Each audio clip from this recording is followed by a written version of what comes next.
आइए आज की इस वीडियो में एक्सरसाइज 10.2 डिस्कस करेंगे और 10.2 का क्वेश्चन नंबर 4 कहता है कि prove that the tangents drawn at the ends of a diameter of a circle are parallel. थोड़ा सा क्वेश्चन और अच्छे से समझ में आएगा जब मैं आपको एक फिगर बना के दिखा दूंगा। ये हमारा एक सर्कल है, हमने सेंटर ले लिया O और हमने दो टेंजेंट ड्रॉ कर दिए। ये जो दो टेंजेंट ड्रॉ करे हैं, एक को नाम दे दिया ए बी और एक को नाम दे दिया सी डी। ये जो टेंजेंट ड्रॉ किए गए हैं, इनका जो पॉइंट ऑफ कांटेक्ट है, इस जब पॉइंट ऑफ कांटेक्ट को मैं मिलाता हूं तो मुझे मिलेगा एक डायामीटर, नाम दे दिया पी क्यू। यानी कि अगर क्वेश्चन के अकॉर्डिंग चले तो गिवन ये है कि O जो है वो सेंटर है, O is the centre, PQ is the diameter, क्योंकि डायमीटर के एंड पर ही हमें टेंजेंट खींचनी है और AB and CD are the tangents. समझ में आ रहा है? हमें जो टू प्रूफ करना है, जो सिद्ध करना है, वो ये करना है कि AB पैरेलल है किसके, CD। आइए प्रूफ करते हैं। देखो सबसे पहली चीज कि हमें अगर यहां पर टेंजेंट को प्रूफ करना है कि वो पैरेलल हैं, तो ऐसा कोई थ्योरम या ऐसी कोई रिजल्ट यहां अप्लाई करनी पड़ेगी जो दो लाइन को पैरेलल प्रूफ करे। अब ये सारा का सारा कॉन्सेप्ट 9th क्लास का है, क्योंकि 9th क्लास में लाइंस एंड एंगल्स में इन सारी चीजों के बारे में बताया गया कि अगर दो लाइन पैरेलल हैं तो कॉरेस्पॉन्डिंग एंगल इक्वल होंगे, अल्टरनेट इंटीरियर एंगल इक्वल होंगे, को इंटीरियर एंगल जो है सप्लीमेंट्री होंगे। ये सारी बातें वहां बताई गई। इनका कन्वर्स भी एप्लीकेबल है कि अगर किसी दो लाइन पर बनने वाले अल्टरनेट इंटीरियर एंगल इक्वल है तो मतलब दोनों लाइन क्या है, पैरेलल। ऐसी ही कन्वर्स थ्योरम का इस्तेमाल मैं यहां पे करने वाला हूं। भाई हम जानते हैं कि OP परपेंडिकुलर है किसके, AB के। थ्योरम 10.1। तो अगर OP परपेंडिकुलर AB के है, इसका मतलब क्या हो गया, OPA कितना हो गया, 90 डिग्री। इक्वेशन 1 मान लिया। सिमिलरली OQ परपेंडिकुलर है किसके, CD के। और जब मैं सिमिलरली लिख देता हूं मतलब जो ऊपर रिजल्ट अप्लाई हुआ है वही नीचे होगा। इसलिए एंगल OQD भी कितना हो जाएगा, 90 डिग्री। Equation second. अगर मैं दोनों इक्वेशन को कंसीडर करूं from equation first and second, हमने देखा कि OPA इक्वल है OQD के। और अगर आप ध्यान दें तो ये कौन से एंगल हैं, अल्टरनेट इंटीरियर एंगल्स। और वी नो दैट, हम क्या जानते हैं कि if pair of alternate interior angles are equal then the two lines are parallel।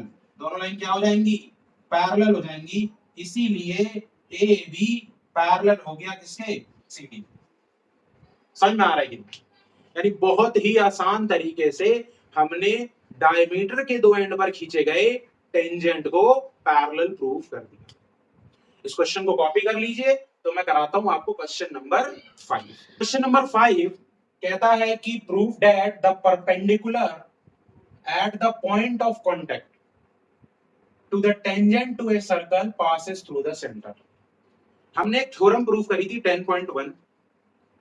10.1 theorem ये कहती थी कि सेंटर से खींची गई लाइन पॉइंट ऑफ कांटेक्ट पे टेंजेंट के परपेंडिकुलर होगी।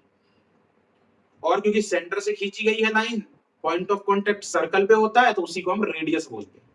तो वहां से थ्योरम बन गई रेडियस टेंजेंट पर परपेंडिकुलर होती है। इस थ्योरम में हमें यह प्रूफ करना है कि टेंजेंट पर पॉइंट ऑफ कांटेक्ट से अगर एक लाइन खींचे और वो लाइन अगर परपेंडिकुलर है, समझिएगा बात को, तो वो सेंटर से जाएगी। हमें यह प्रूफ करना है कि वो सेंटर से जाएगी।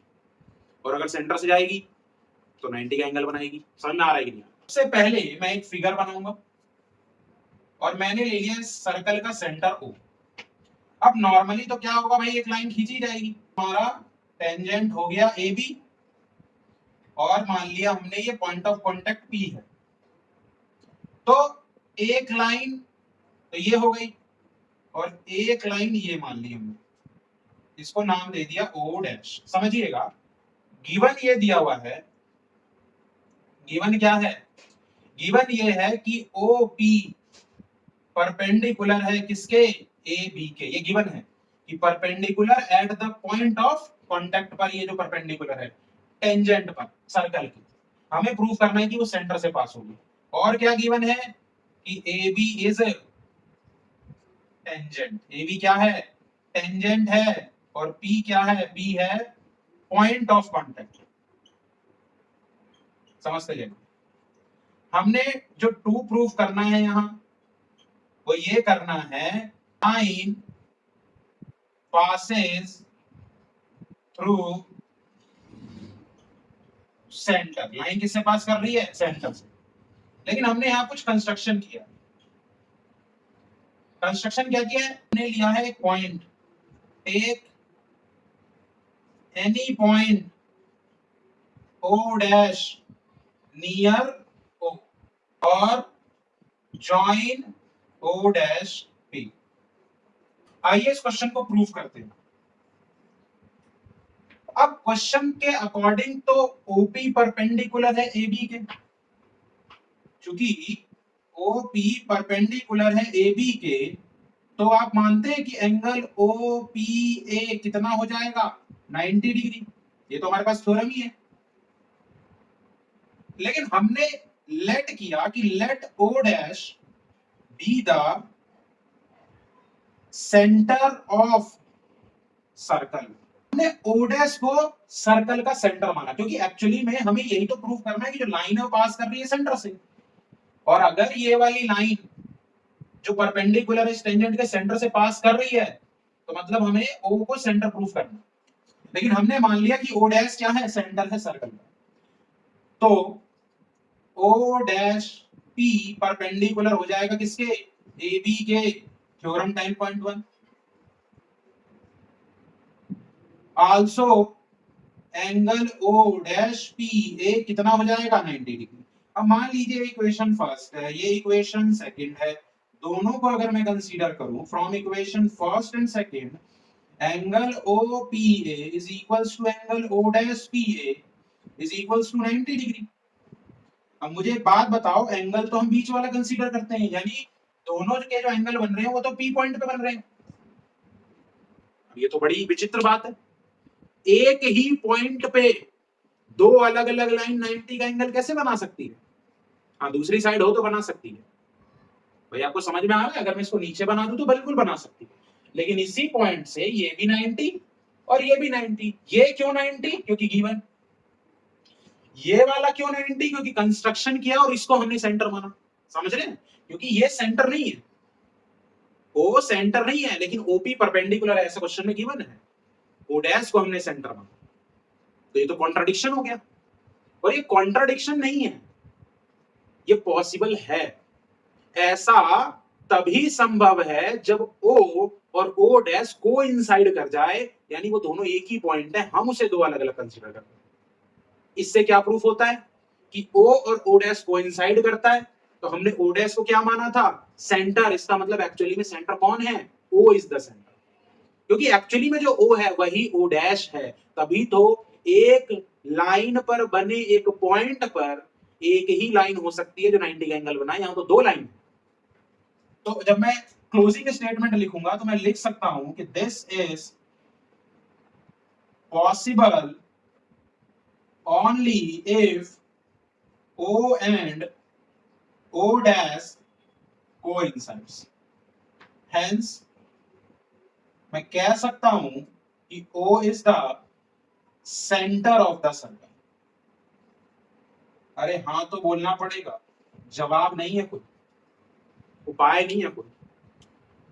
समझ में आ रहा है कि नहीं? सर्कल और ट्राइंगल ऐसे दो चैप्टर हैं जिन्होंने बैंड बजा रखी है बच्चों की, और इतनी बुरी तरीके से बैंड बजा रखी है क्योंकि ज्योमेट्री में डरता है बच्चा, और प्रूफ दैट वाले क्वेश्चन में तो और भयानक तरीके से। डरना नहीं है, डर का सामना करना। आगे नाम नहीं बोलूंगा, नहीं तो लगेगा प्रमोशन कर रहा हूं, प्रमोशन तो बिल्कुल ही नहीं कर रहा। प्रमोशन तो जब करूंगा ना जब सपोर्ट करोगे। तो वीडियो पसंद आ रही है तो लाइक करो, दोस्तों में शेयर करो, और चैनल पर नए हो तो सब्सक्राइब करके बेल आइकन दबाना ना भूलो। समझ में आ रहा है कि नहीं? आइए कॉपी करिए इस क्वेश्चन को और फिर देखते हैं क्वेश्चन नंबर 6। क्वेश्चन नंबर 6 कहता है कि length of a tangent from a point A at a distance 5 centimetre from the centre of a circle is 4 centimetre, find the radius. यानी कहने का मतलब है ये सर्कल है, ये सेंटर है, एक टेंजेंट खींचा ए पॉइंट से, ये ओ है, ये फाइंड करनी है। सेंटर से इस एक्सटर्नल पॉइंट की दूरी कितनी है? 5 सेंटीमीटर। टेंजेंट की दूरी कितनी है? Length sorry 4 centimetre. रेडियस निकालो। तो कितना वाहियात क्वेश्चन, 5 का स्क्वायर माइनस 4 का स्क्वायर बराबर रेडियस का स्क्वायर। आधों के तोते उड़ गए होंगे भैया। परपेंडिकुलर है ओ ए किसके? ए बी के। तो पाइथागोरस लगेगी कि नहीं लगेगी बताओ। इस पे तो 3 क्वेश्चन करा चुका हूं। तो 25 में से अगर घटा दूं 16 तो r का स्क्वायर, 9 पर लगा दूं रूट तो r बराबर कितना? 3 सेंटीमीटर। बहुत ही बेहतरीन तरीके से क्वेश्चन नंबर 6 का खात्मा कर दिया।